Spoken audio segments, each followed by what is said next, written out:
আসসালামু আলাইকুম। চট্টগ্রাম প্রকৌশল ও প্রযুক্তি বিশ্ববিদ্যালয়ে ভর্তি পরীক্ষার সর্বশেষ আপডেট আমরা দেখব।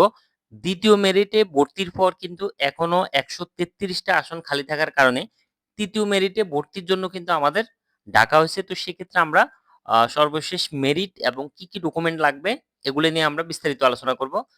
আমাদের সাক্ষাৎকারের সময় হলো ৮ এপ্রিল মানে আগামী মাসের এপ্রিল মাসে, আগামী মাস তো এপ্রিল মাস।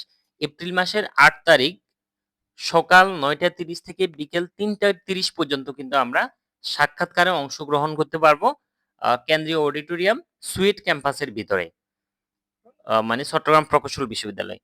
এক্ষেত্রে আমরা যদি যাদের এই তালিকা দেওয়া হয়েছে মেরিট পজিশন ২৫০১ থেকে ৩০০০ পর্যন্ত যদি আমরা ওইদিন উপস্থিত না থাকি, তাহলে সেক্ষেত্রে সাক্ষাৎকারে অংশগ্রহণ না করি, তাহলে কিন্তু ভর্তি বাতিল হয়ে যাবে। আর ভর্তির কোনো সুযোগ থাকবে না। ওই মেরিটটা বাতিল হয়ে যাবে। এজন্য আমাদেরকে ৮ তারিখ অবশ্যই উপস্থিত থাকতে হবে যাদের মেরিট পজিশনের ভিতরে আছে।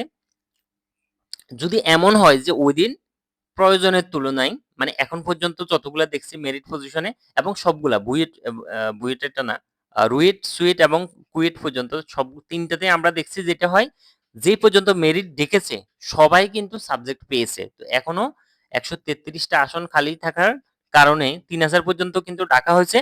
আশা করি সবাই সাবজেক্ট পেয়ে যাবে। কিন্তু যদি একান্ত সাবজেক্ট না পায়, তাহলে সেক্ষেত্রে তাদেরকে উপস্থিতি যদি বেশি হয়ে যায়, তাহলে সেক্ষেত্রে তাদেরকে ওয়েটিং এ রাখা হবে। পরবর্তীতে আবার ডাকা হবে। ডেকে তাদের ভর্তি কমপ্লিট করা হবে। আর যদি এমন হয় যে এখানে যেই পরিমাণ আ মেরিট দেওয়া হয়েছে এখানে যদি সবাই উপস্থিত না থাকে মানে আসন খালি থাকে তাহলে সেক্ষেত্রে কিন্তু ৪র্থ মেরিটে কিন্তু আবার ভর্তি করা হবে। এক্ষেত্রে আমাদের স্বাস্থ্য পরীক্ষা অবশ্যই ওইদিনই হবে, ভর্তি পরীক্ষার দিন। সেই ক্ষেত্রে আমাদের ব্লাড টেস্ট গ্রুপের যে রিপোর্টটা সেটা আমরা অবশ্যই ভালো কোনো ডায়াগনস্টিক সেন্টার থেকে নেওয়া রিপোর্টটাই সাথে রাখবো ওইদিন। ভর্তি ফি জমা। ভর্তি ফি হলো সাধারণত যেদিন আমরা সাক্ষাৎকারে অংশগ্রহণ করব, তার পরদিন ভর্তি ফি জমা দিতে হবে। কিন্তু কারো যদি এমন হয় যে ওইদিনে তার সাক্ষাৎকার এবং স্বাস্থ্য পরীক্ষা থেকে শুরু করে সবকিছু কমপ্লিট, তাহলে সেক্ষেত্রে সে যা ভর্তি কমিটিতে স্যারদের সাথে কথা বলে যে, "আমি চাচ্ছি স্যার আগামীকাল না, আজকে আমি টাকা জমা দিয়ে দিব।" তাহলে সেক্ষেত্রে ওনারা দেখবে যে মেরিট পজিশন কত, ওই অনুযায়ী সাবজেক্ট পাবে কিনা। তাহলে সেক্ষেত্রে কিন্তু ওনারা বলে দিলে অনুমতি নিয়ে ওইদিনে ভর্তি ফি জমা দিয়ে কমপ্লিট করে চলে আসতে পারবে। আর যদি অনুমতি না দেয় তাহলে সেক্ষেত্রে আমাদের পরের দিন টাকা জমা দিতে হবে। ৯ এপ্রিল বিকেল ৩ টার মধ্যে কিন্তু ৳১৮,৫০০ সোনালী ব্যাংক সুইট শাখায় জমা দিতে হবে। যে ডকুমেন্ট গুলো আমাদের লাগবে সেটা হলো আমাদের অবশ্যই মাধ্যমিকের সনদপত্র মানে সার্টিফিকেট এবং মাধ্যমিকের মানে হাই স্কুল আমরা যেখান থেকে পড়েছি বা মাদ্রাসা যেখান থেকে পড়েছি, সেক্ষেত্রে মাধ্যমিকের সার্টিফিকেট এবং মার্কশিট। উচ্চ মাধ্যমিকের সার্টিফিকেট যেহেতু অনেকে এখনো পায় নাই, ওইটা চাই নাই। উচ্চ মাধ্যমিকের রেজিস্ট্রেশন কার্ড অবশ্যই সকল ডকুমেন্টের মূল কপিটা আমরা রাখবো। উচ্চ মাধ্যমিকের রেজিস্ট্রেশন কার্ড এবং উচ্চ মাধ্যমিক পরীক্ষার মার্কশিট। এরপরে সর্বশেষ প্রতিষ্ঠান প্রধানের স্বাক্ষরিত প্রশংসাপত্র। সেক্ষেত্রে উচ্চ মাধ্যমিকের প্রশংসাপত্র বা টেস্টিমোনিয়াল নিলেই হবে যেহেতু সর্বশেষ প্রতিষ্ঠান এটাই।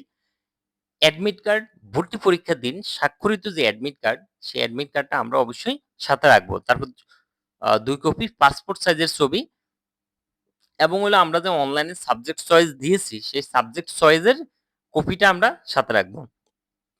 মেরিট পজিশন ২৫০১ থেকে ২৫০০ পর্যন্ত মেরিট যারা আছে তারা কিন্তু সবাই সাবজেক্ট পেয়েছে, তারা উপস্থিত হয়েছে।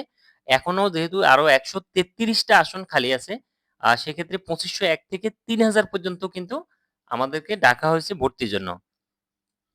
আর আর্কিটেকচারে যেহেতু কোনো আসন খালি নেই, এজন্য আর্কিটেকচারের জন্য নতুন করে আর ডাকা হয় নাই। মাইগ্রেশন যেহেতু ভর্তি হওয়ার সাথে অটো মাইগ্রেশন চালু হয়ে যাবে, তাহলে সেক্ষেত্রে কেউ যদি চায় মাইগ্রেশন বন্ধ করতে, তাহলে পরের দিন ৯ এপ্রিল বিকেল ৩টা বা ৪টা ৩টা-৪টার দরকার নাই। আমরা সকালেই ৯ এপ্রিল সকালে আমরা মাইগ্রেশনটা বন্ধ করে দেব ভর্তি হওয়ার পর। ব এরপরে সাবজেক্ট চয়েস ভর্তির দিন এমন যদি হয় যে কেউ আগে সাবজেক্ট চয়েস দেয় নাই, তাহলে সেক্ষেত্রে যেদিন ভর্তি হবে ৮ এপ্রিল কেউ চাইলে ওইদিনেই সে নতুন করে আবার সাবজেক্ট চয়েস দিতে পারবে।